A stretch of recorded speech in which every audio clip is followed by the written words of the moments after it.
Hey. Oh, no. Hey. Let me blur my background. Change my background, something. Okay. I need to make you a co-host. Okay. Yeah.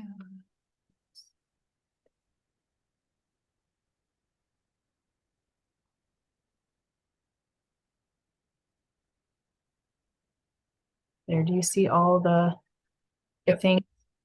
I see polls up. Yeah. There should be, 5 of them. Oh yeah. It went in there. It didn't ask you for a security code, huh? It's been doing that lately. Sometimes, like depending, Oh, really? it'll ask for a like it'll send you're signed on to another device, or this is an individual device. You need to get your security code. Yeah, no, didn't ask me for anything. Okay, so you're set up. Does Melissa? I make Melissa focus. Well, hold on, don't make her anything yet. Melissa, can you see the poll? Because if you're host and co-host, then can you see the poll, Melissa? Yes. All right. And then Well, it doesn't see start me till sharing the results. What's that? I said it doesn't start till 4:30 for the meeting, and people have been trying to come in. Okay. Oh. That's 4. I was trying to see if I had that same background. I'll look for it in a minute. All right, and then I'm gonna pull up PowerPoint really quick. There's no sound or anything like that, so Okay. that piece doesn't matter. Are we going to record? Oh, it's automatically recording. Oh, it said it was recording the second I got on, so. And we're recording.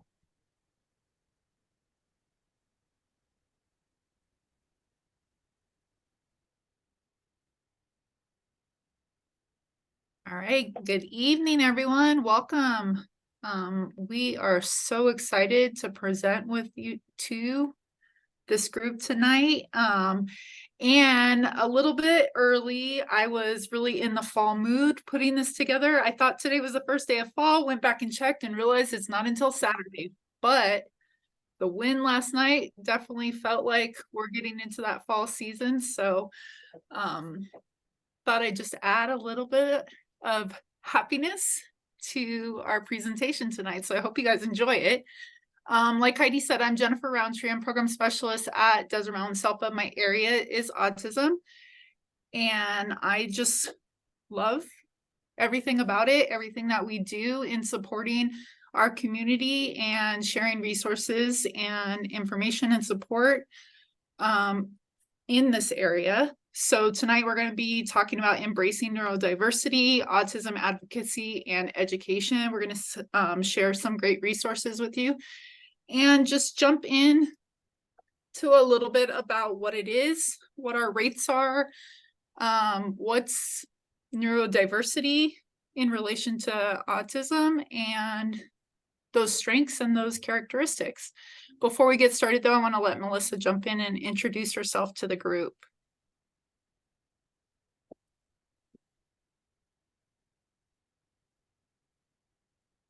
Sorry, I was sharing screen and I needed to unmute, but I couldn't find the microphone.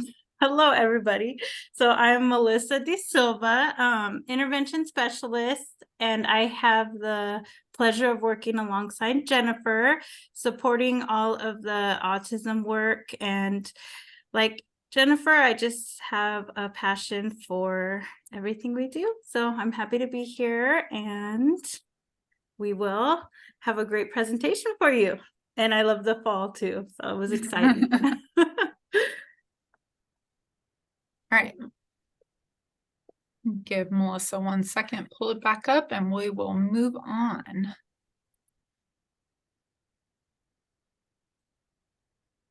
It's back up, right? Yep. Melissa, go ahead and go to the next slide. Thank you. Oh. All right, so we're going to jump into some facts related to autism. Just want to know, what do you know? We have a couple of polls that we want to launch. So as we go through, we're going to do some polls. We're going to do some, drop some information into the chat bar to respond. Melissa, if you can launch that first poll. I'm not seeing it on my screen.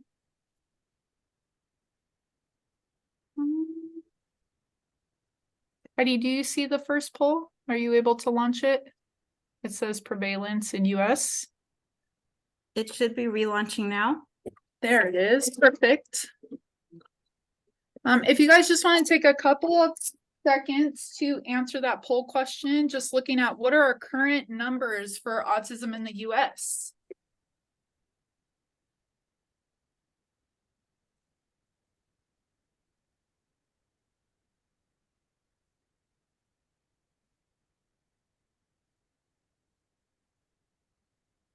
Okay, let's take about 5 more seconds and I'll end that poll.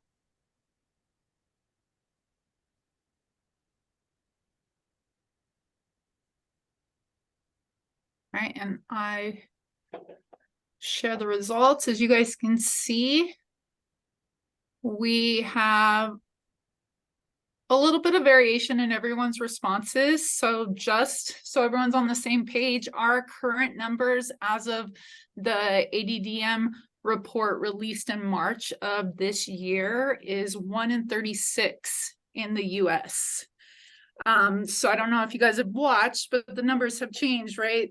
We are constantly in a state of increase related to our autism numbers. So this number, if you're not familiar, comes from the ADDM report, which is released by CDC.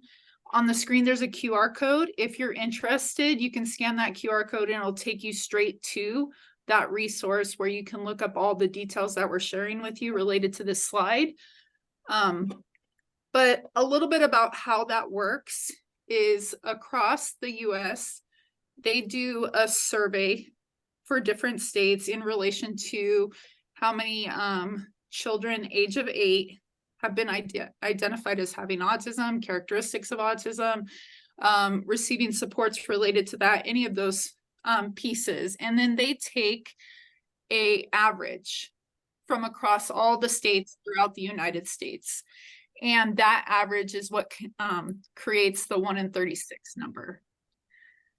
So having said that, let's go ahead and launch the next poll. I'm curious if you guys know what our numbers are here in California.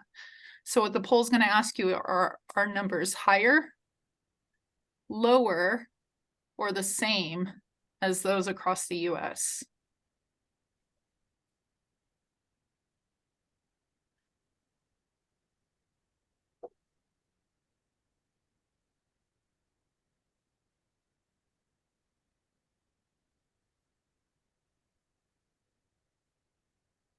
I'm going to take about 5 more seconds. Okay. So the majority of you answered correctly. The numbers here in California actually are much higher than other states and in comparison to our numbers in the US. So like I said, numbers in the US are 1 in 36. Numbers for California are actually 1 in 22. And if you look inside the report here, there's information listed for each of the states that are included within this document. You have a California specific data sheet that has our breakdown there as well, but you'll see some of the states are like 1 in 125, some are 1 in 46. California is actually almost double all of the states that have been included within that. So any thoughts as to why that may be? What do you guys think? You could drop it in the chat. You're welcome to share out.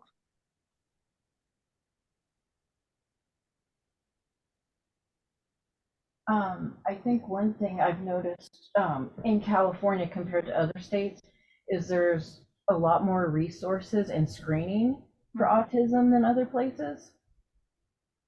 Yeah, absolutely. So though our numbers are so much higher, it's not necessarily reflective that we have more individuals, but we may have, like Diana was saying, more resources related to understanding what it is, the spread of awareness and acceptance, the tools for early diagnosis, the sharing of information with our pediatricians and other fields. So there's a variety of reasons why that our numbers here may be much higher. But one of the things that I want to point out, if you think about it for us here in California, what does that mean?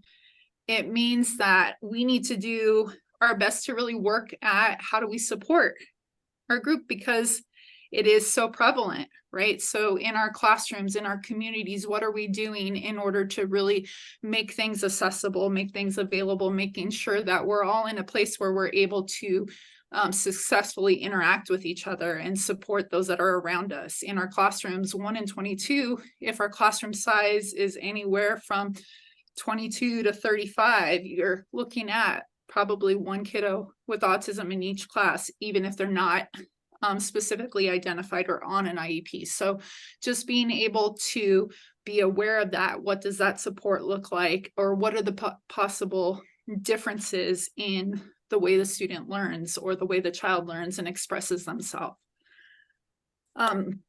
If you continue to look on this slide, just by a show of hands, thumbs up, thumbs down, or just flat, what do you think our mental health needs look like for this for our autistic population? Are they the same as our general population? Are there more, or is there less need? What do you think? All right, so a little bit of a difference. A lot of you saying more need, a couple saying not as much. Actually, it is a much greater need that we're noticing when we are looking back at the data related to this. I'm going to do just a quick breakdown for you guys and compare some of those co-occurring mental health conditions that can be out there. Just comparison of those that are reported with autism versus our general population. So co-occurring condition of ADHD, it's 28% compared to 5.29% in general population. Co-occurring a condition of anxiety disorder for an autistic population at 20%. If you include OCD with that, it's 29% compared to 3.8% in the general population. Bipolar disorder, we have 5% compared to 0.6%. Depression, 11% compared to 3.4%. Suicidality, we have at 8.4%, or if we take into self-reporting, 10.6% versus a 6.4%. So just some numbers out there that have some co-occurring mental health conditions that we want to consider. Sometimes this is hard to recognize, especially depending on where the individual that is being supported falls within that spectrum. Sometimes it's hard to see the difference between these conditions because many of the symptomologies can overlap with what we know to be autistic characteristics. So just something to keep in mind when we think about the anxiety, the depression, suicidality, anything of that sort. This is really prevalent, especially in our individuals that we are considering higher functioning or more self-aware of differences that they may have in comparison to others, and really seeing that difference or feeling like they're not the same or rejected or not being able to be successful in interactions when really attempting to do so. So just something to be aware of, because in addition to providing supports related to autism, you know, those additional mental health supports are just as needed with this population as well. And then looking at a couple of myths and facts that are out there, we have another poll that I want to go ahead and launch.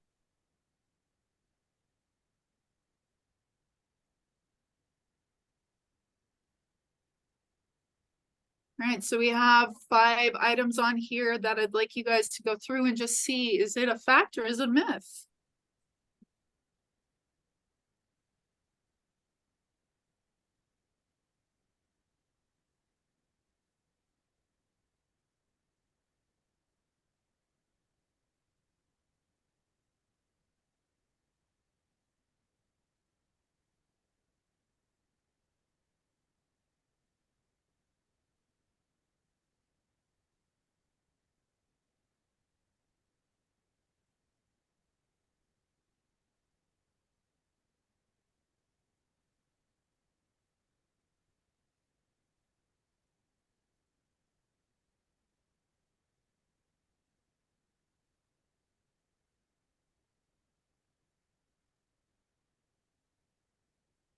We're gonna take about 30 more seconds. I know it's a little bit longer when you have 5 questions to answer, so. But I do see about half have already responded.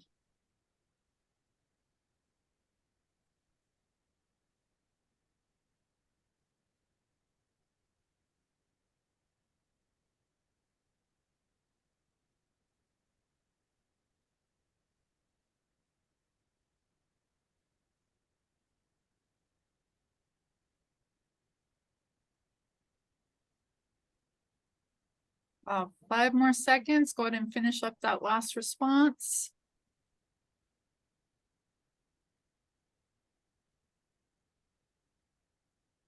All right, I'm going to end our poll and share results. Let's go through each of these. So 100% of you are right on target with first question, vaccines cause autism. It's a myth, right? There's been conversation around that, but at this moment, there's nothing to factually support. There's not data to support this. Second question, we have a little bit of a split. Individuals with autism prefer to spend time alone. So we put this out there as a myth just because we want to dispel this idea that because we often see individuals with autism alone doesn't necessarily mean that that's the preference, right? It could very well suggest that they're not understanding how to effectively interact with others. So it's a lot easier just to spend time alone or do things alone. There are absolutely individuals just like you and me where we prefer to spend do certain activities alone or spend some time alone, but as a general principle, just keeping in mind, just because we're not seeing that type of interaction doesn't mean that that's necessarily the preference across everyone. Most autistic people have intellectual challenges. This is actually a myth. This brings us to one of the facts over here on the right-hand side of the screen. Actually, only 1/3 of individuals on the spectrum have been found to have an intellectual disability. So that was additional information that was released within the CDC report. And then autism is primarily a condition that affects boys or males. We have a mixture here, right? And we list this as a myth, just even though on the side here it does show that males are 4 times more likely to be identified than females. There are some things to take into consideration with this, as our identification criteria may be much harder to identify autism within the female population because of what we call masking. Being able to socially hold it together when out in a crowd, or the way they present in different activities, makes it a little bit harder to recognize when we have those characteristics. So something to keep in mind. And then there can be a discrepancy in skills we see learners perform between the home and the school environment. And actually that is a fact, right? And this is going to fall into an area that we list as generalization. So often individuals on the spectrum will have challenges generalizing skills. So generalizing skills across environments, across people, across materials, different types of activities. Those can present challenges. So we may see them do something at home, but not see them doing it at school, or vice versa. So we mention this because that becomes one of those pieces where we can improve our communication between home and school environment to really support, hey, this is what's working for us here, or this is what's working for us at home. This is how we're approaching the activity, or knowing that the student already has a skill, or the learner already has that skill, being able to figure out ways that we could prompt them to do it in a different setting.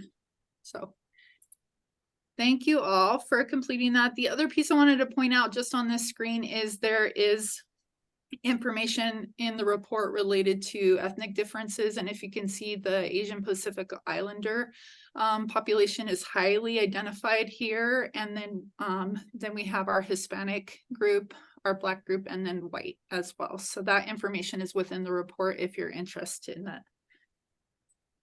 Let's go ahead and move on to our next slide. Any questions about any of that information presented at this point, or any thoughts?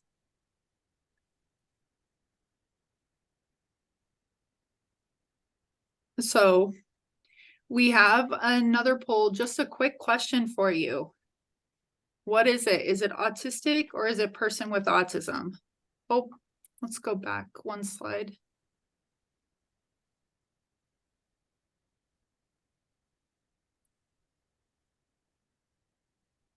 And then if you can go ahead and launch the poll.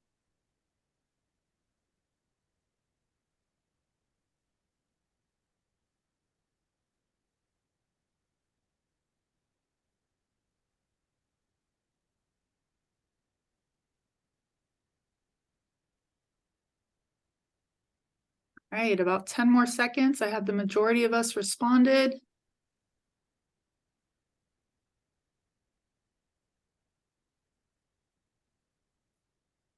I'm going to end that poll and share our results. All right, as you can see, out of the group of 12 responding, we have 9 saying person first and 3 saying autistic, so identity first. The reality is one's not right over the other. If you reach out to our education system, we typically approach it person first, right? We talk about the child has autism or a student with autism, learner with autism, things of that sort.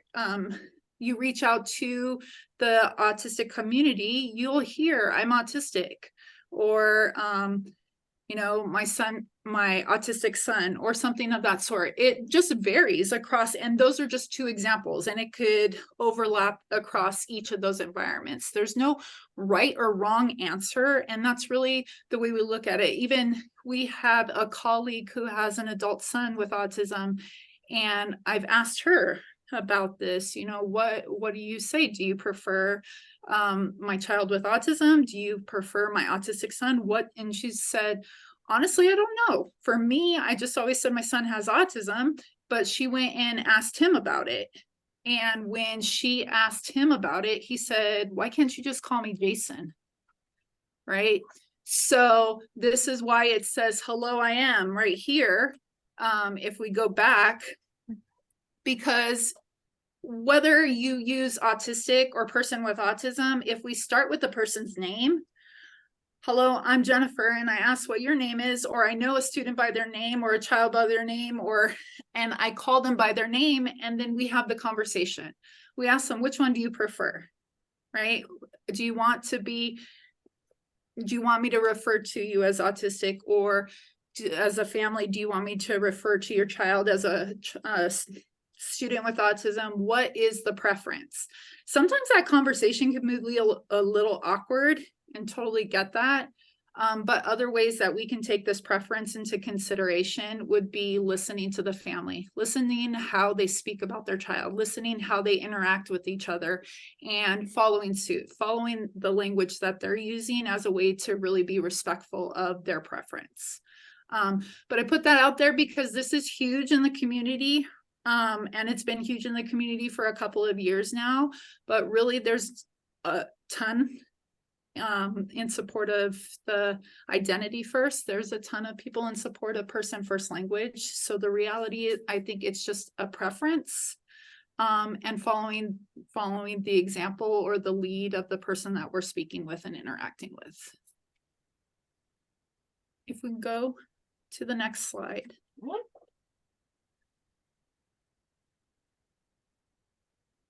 So speaking of that, I want to make sure that we're all on the same page related to what is autism. So when we talk about autism, what is it? It's a neurodevelopmental disability, which means the brain is wired differently, not worse, not better. It's just different than what we would consider the standard. This differently wired brain is beautiful, and it can be shown to bring so many wonderful things to our world, from the beautiful music of Mozart to artistic masterpieces of Stephen Wilshire, technological genius, Elon Musk, right? Comedy and entertainment from actors such as Dan Aykroyd or Daryl Hannah, all of which have identified as being autistic.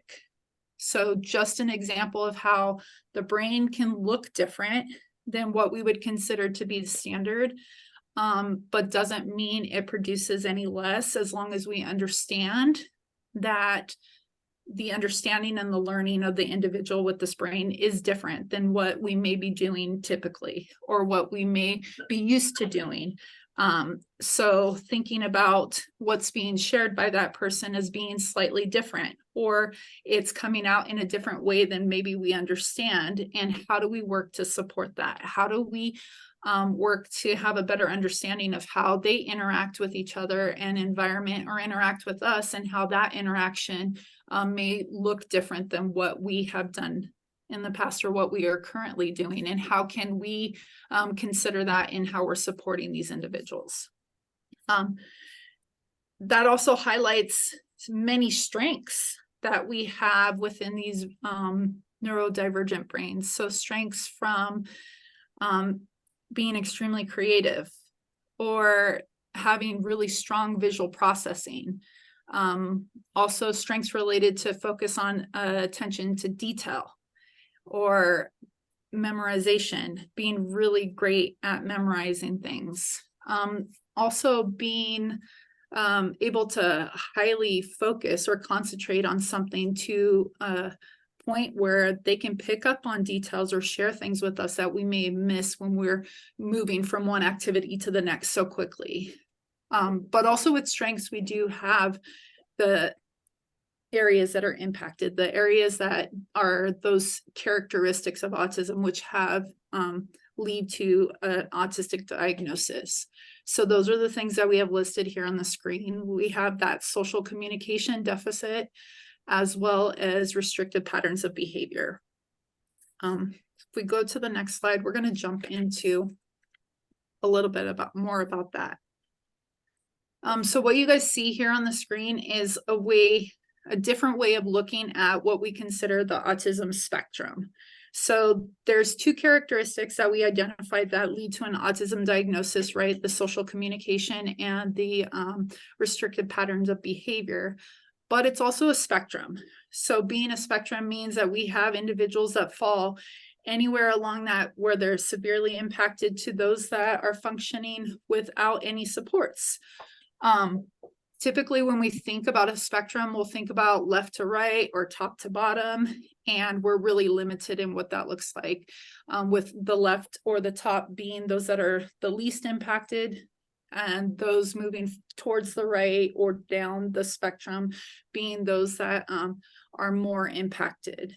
Well, for us, as we were continuing to talk and looking at the individuals that we supported and how things are showing up, it's a little bit more representative, I think, of the areas that can be impacted by autism, in addition to those two characteristics, if we look at a learner's profile a little bit differently.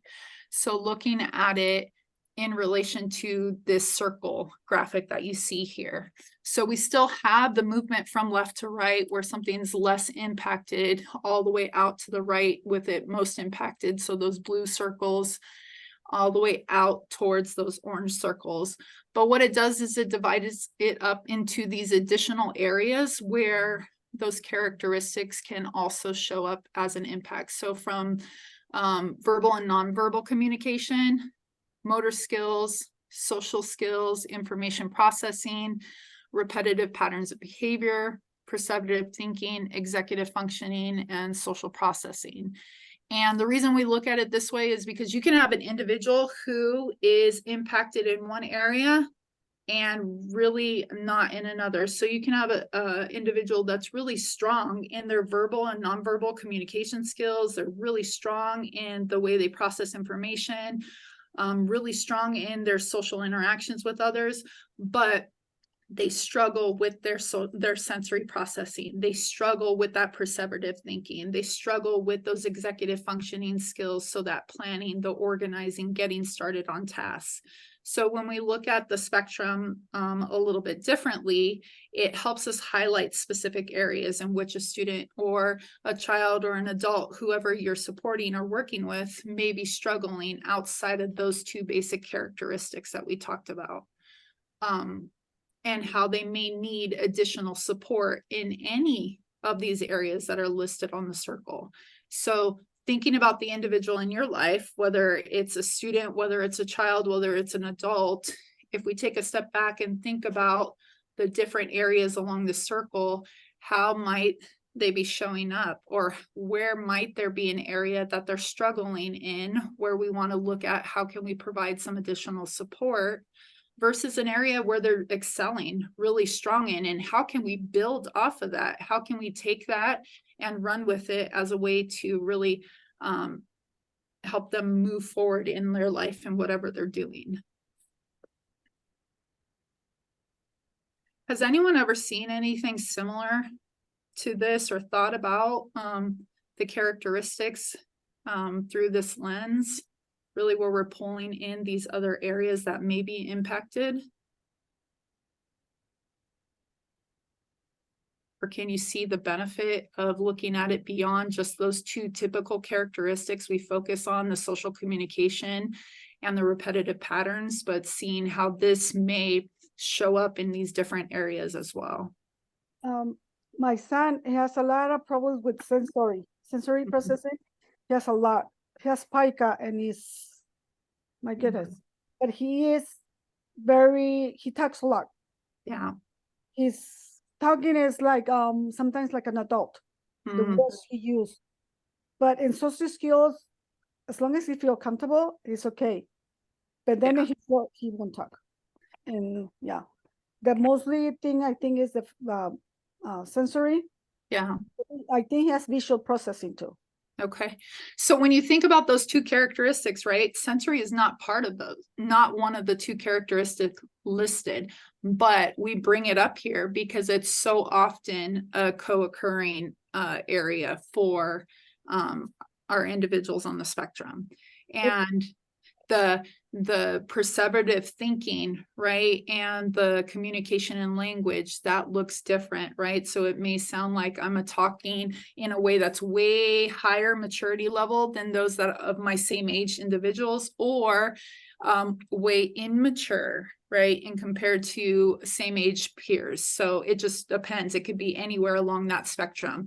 And perseverative thoughts, right? Continuing on about same topics and things like that. That's part of that repetitive patterns of behavior. That's part of the social communication. So they all fit within that. But being able to look at it through a different lens where it's more than just these two things, right, that help get the diagnosis, but more of how it can show up across the board in all these various areas.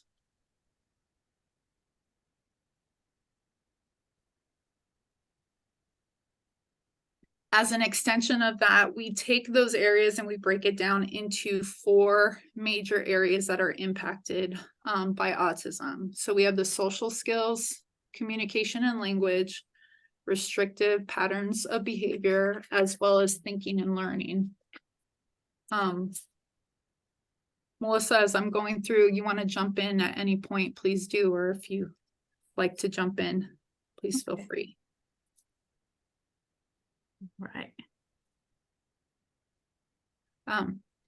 So when we think about social skills, we'll have learners that will typically have a hard time with things such as social emotional reciprocity, meaning understanding the social nuances that are happening when we have an interaction with someone. So understanding their mood, understanding how they might be feeling in the moment, and either matching it or adjusting what we were going to interact with, what we were going to do during our interaction based off of if it matches the emotional situation. So if we were going up and going to talk about something super happy, right, but we notice that our friend's really sad, being able to adjust that conversation to recognize their emotions. So that can be challenging. So that back and forth, that social emotional. Within this area, we also have joint attention. So joint attention, being able to recognize that we're talking about the same thing, whether it's the plane in the sky where we're both talking about, hey, did you see that? Or if you're in a classroom, it's something that's posted on the front board in front of the class that everyone should be paying attention to. So it's giving the context of what a conversation or a social interaction is happening around. Also with that, we have our nonverbal communication. So nonverbals, meaning our facial expressions, our body language, those things that we do, such as raise our hand to let us know we want to talk, or when we give a thumbs up that something was good, or even just waving. Those are pieces that can be missed. Or if there's things specific to a context, if we haven't directly taught it, or individuals on the spectrum may not pick up on that naturally, right? So missing out on the subtle cues that we pick up on by being in an environment or being around individuals that are doing that frequently, not necessarily picking up on the meeting unless it's directly taught. So that's something else to keep in mind. Some of these body language nonverbals or gestures and things that happen can be things such as you're talking to me, I start picking up my phone and doing something else, right? Or as you're talking, I start to turn my back or walk away or roll my eyes, or any of those different things. Those little subtle nuances that we tend to do as a society often get missed. And when they get missed, we have individuals that keep talking, right? Or they push their limits related to those social interactions, and it can come across as weird. It can come across as overwhelming for the person that's trying to move on or change the subject. So things like that, if we could directly teach some of those cues that they should be picking up on that we're noticing they're missing, whether it's someone checking their time, right? If they're looking at their watch, or if they pulled their phone out, or, all of those things, specifically teaching that can be really helpful. Conversation skills fall into this category as well. So the back and forth within a conversation, the turn taking, how loud you're talking in different contexts, or if you're whispering because you're in the library, any of those things, shifting or maintaining topics can be challenging. So that all falls into this area. Melissa, you want to jump in and add any specific examples?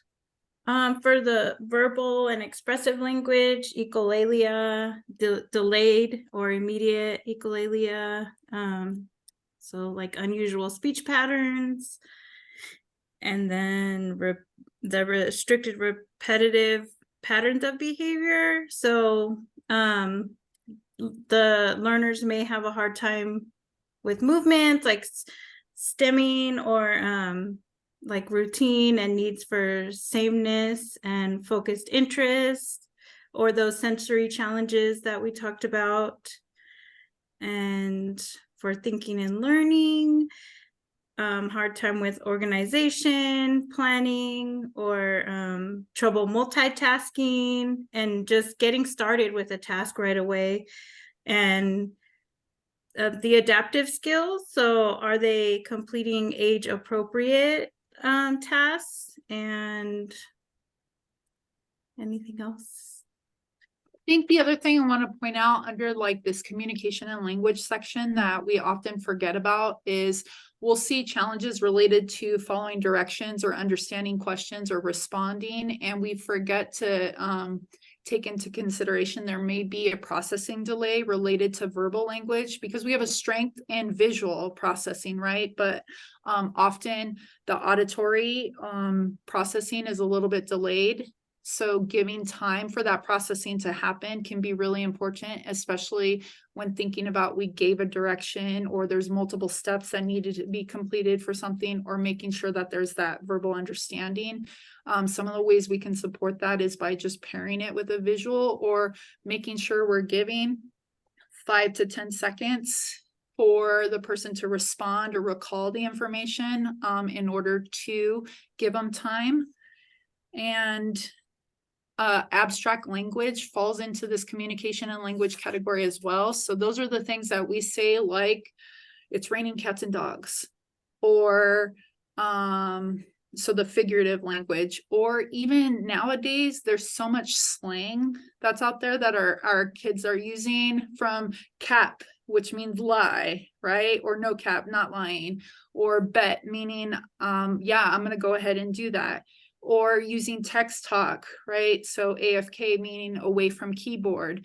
So when our learners with autism can get stuck in those moments, which can limit their communication and language and social interactions because they're stuck on the specific language that's being used or the term that's being used or the text that's being used, and they don't directly understand it. So if there's some that we are very familiar with that we know is happening around them in their community, at their schools, at church, when they go to church, in the household, you have other siblings or anyone that are using specific terms, if we could directly teach them what that means, whether it's writing it down and then writing a definition for it so that they can refer back to it, the more exposure and practice, then we'll help them not be stuck in those conversations. So then the natural flow of a conversation can continue as opposed to them stopping or not responding to a text or walking away from a conversation because they're not knowing what's going on. So that's one of the ways we can support.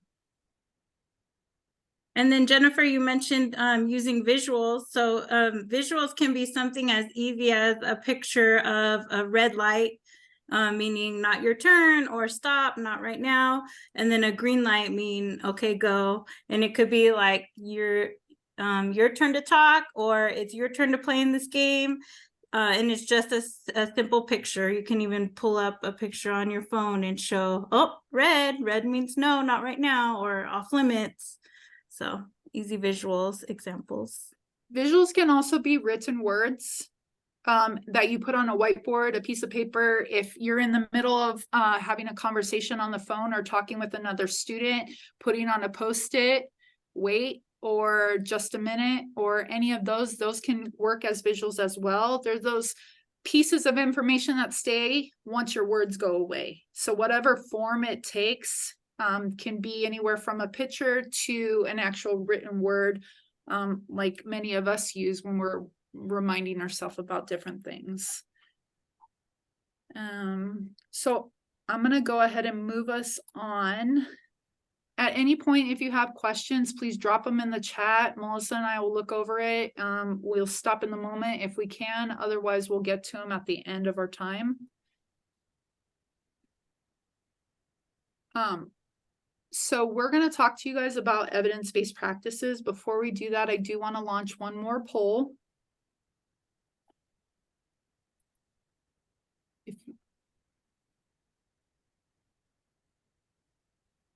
I'm going to go ahead and launch that poll. You guys should see it. It's Google search. So question is, if you did a Google search right now for autism interventions, how many results do you think you would come up with?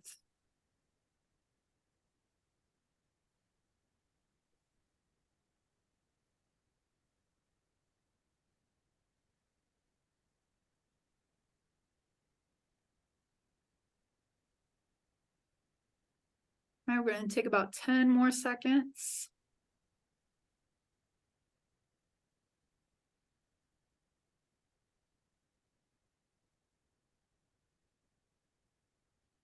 All right, I'm going to share the results. So we're all over for all of the responses. So actually those that you put, those of you that chose 50,000 plus, you were correct.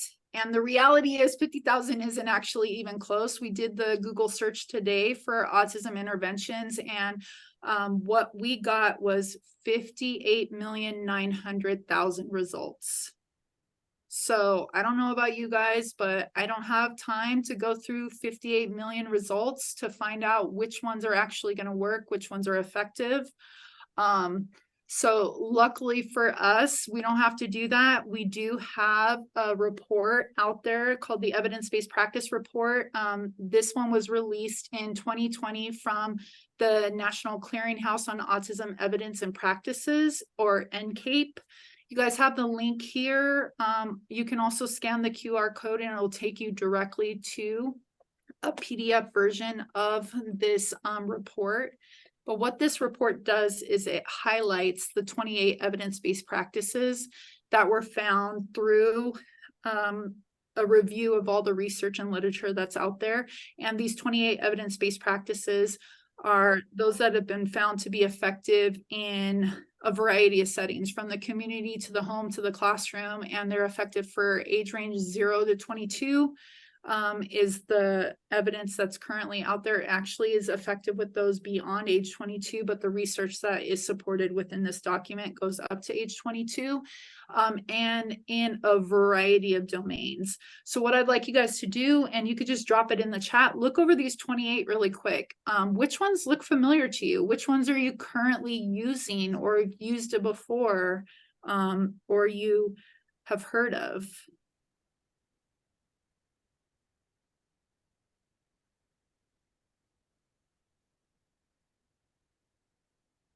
So prompting, yep. What other ones? Visual supports, antecedent-based interventions, direct instruction. Yeah.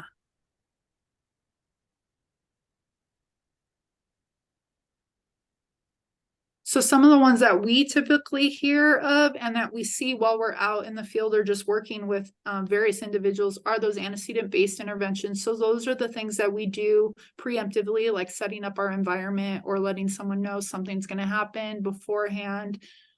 Prompting, reinforcement, visual supports, video modeling in general. So there's so many out there. These are the 28 that have been found to have research and evidence to support their effectiveness across the board. And for each of those 28 within this report, you'll find an intervention fact sheet. And what it does on that fact sheet is it gives you a definition for the EBP itself. And then here on the left-hand side, it lists an outcome area. So what's the area that the person we're working with is struggling, whether it's communication, play, behavior, whatever it happens to be, it's highlighted here on the left-hand side. And then across the top, we have our age ranges. And then where you see a check mark is where it's showing for that age group, this evidence-based practice has been effective or found to have evidence to support effectiveness in the outcome area listed to the left. So within this report, pages 63 through 139 are truly dedicated to each of these evidence-based practices. So we can go back and say, hey, my child is struggling with their communication. What are some things that we can try? So this is a resource that's there. In a moment, I may be able to pull them up to show you guys, but before we do that, I want to make sure I get into a couple of other resources for you.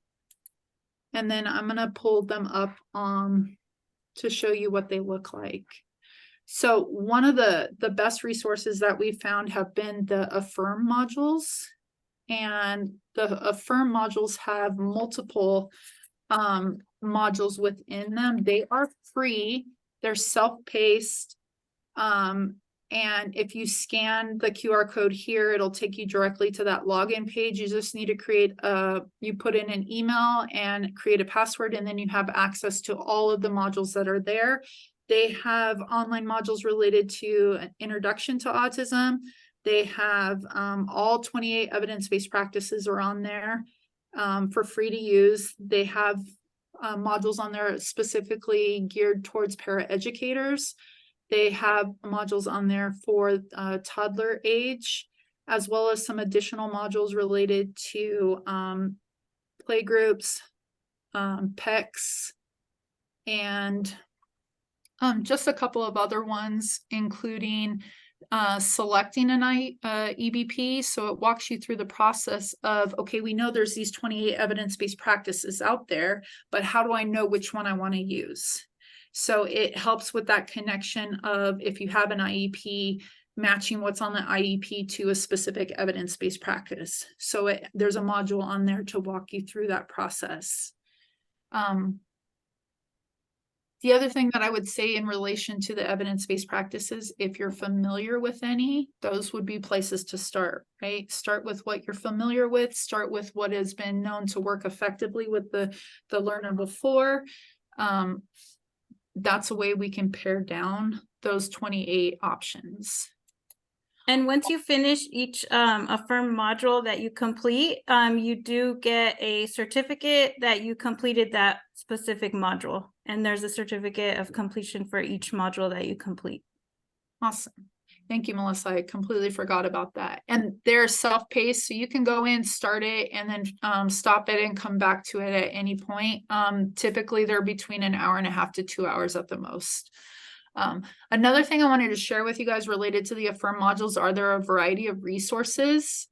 And one of, so they give step-by-steps on how to complete or use that evidence-based practice. They give planning guides so you can sit back and look at what am I working on? Where can I use this? How can I pair it with different pieces?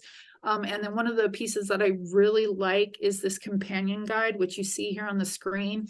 What it does is it goes through and gives you a basic definition of what the EBP is, where you can see it, but then it also walks you through a breakdown of it. It walks you through examples of where you can use it in variety of settings. It walks you through what are the key points to remember and what are some really common mistakes that people are making and how to correct those mistakes. So this is a really user-friendly guide that's built into a variety of those modules that are online. And awesome, Martha. I'm glad you will find benefit from this. I also want to let you guys know about the ADEPT modules, which are also free online modules that are Autism Distant Education Parent Training. They were created by the UC Davis Mind Institute.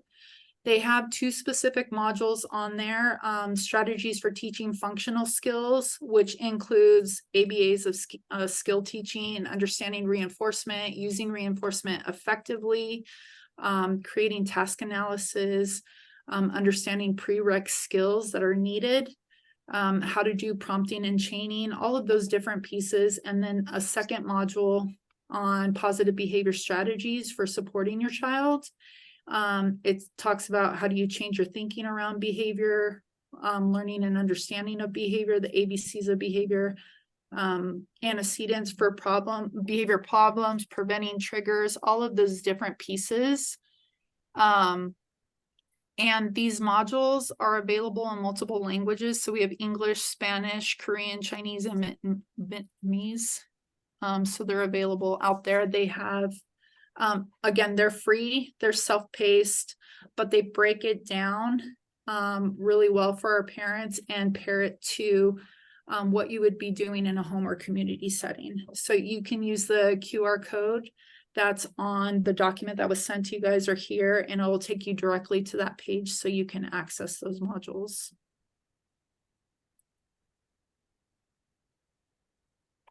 If you have older students, older children, young adults, the Center on Secondary Education for Students with Autism Spectrum Disorder is a really great resource. Again, there's the link and you can access it through the QR code on your document.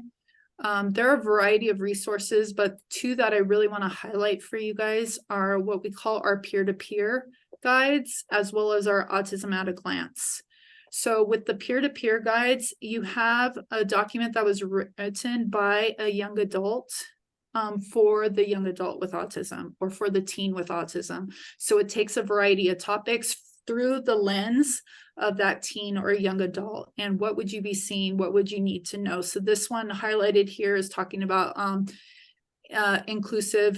including individuals within a classroom environment, but there's also topics from getting a driver's license, understanding dating, handling depression, all kinds of topics are on there, just depending on what the individual might be struggling with. And then the Autism at a Glance was written specifically for the person such as yourself that would be supporting an individual with autism.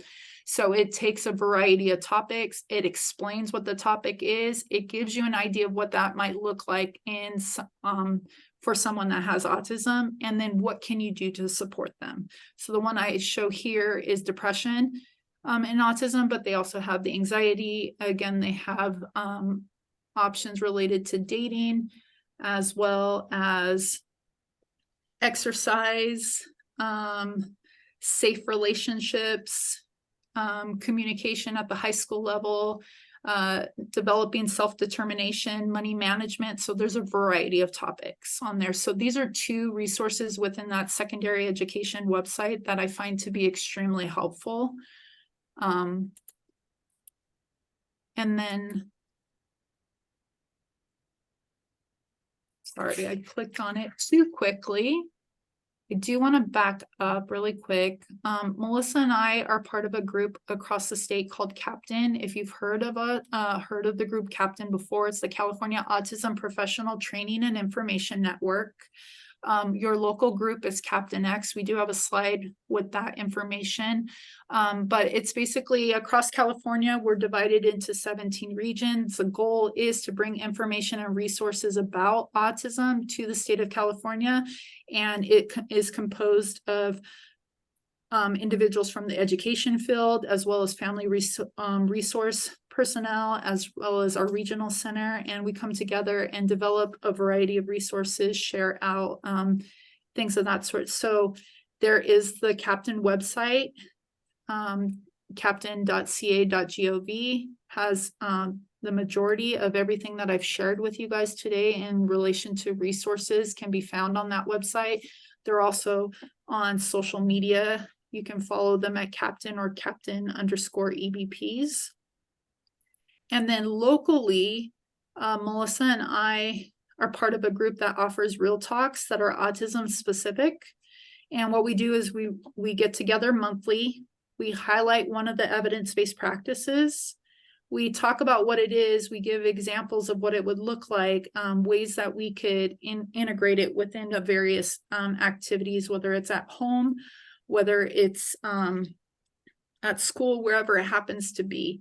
So the QR codes at the bottom of the page are related to the 3 real talks we offer. The first one is for our families. We meet monthly on Tuesdays from 9 to 10. Our next session will happen on October 17th. And then the middle one is for our educators. We meet on Thursdays from 3:30 to 4:30. And our next one is coming up next Thursday, September 28th. And then the last one we have is for clinicians. We also meet on Thursdays from 2 to 3, and our next one will be on September 28th. So not only do we highlight an EBP and share out about it, we also open it up for your guys' questions. What's going on? What are concerns? What resources are you looking for? So that's a way for us to connect with the community. An additional resource that we put together in relation to the evidence-based practices is our evidence-based practice of the month, where we highlight the EBP. We give some basic information and examples of what it is. We connect you to the resource about it, and then we highlight some ways it may look in the classroom, as well as some ways it may look at home.